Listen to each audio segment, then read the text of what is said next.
You're going to go fly around to all these smaller promotions and then lose. That's something that is confusing, but as somebody invested in kind of championships and the lineage of them, it has me more always interested to see what she's going to do. Yeah, so that was my point a few weeks ago, and you also agree with me because it's like, all right, you're gonna lose X amount of times in a row. Like, is that just how it's going to happen?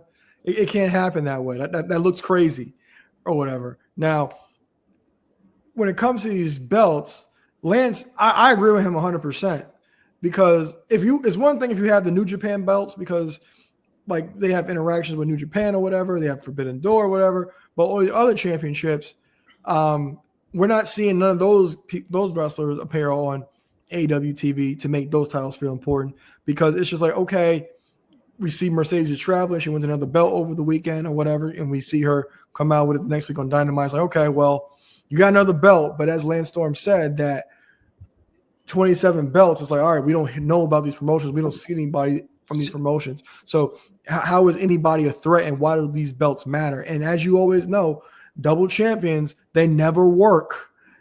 Logically, they don't work.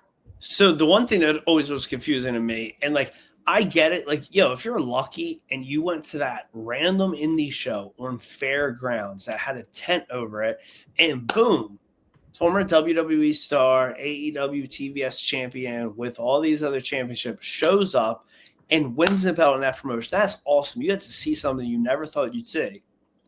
Is she ever going to go back there? Or what? She's going to go back, defend the belt one time every 6 months, and then what's she going to do? Go back there for a second time and then drop it to Lisa Smith from up the street?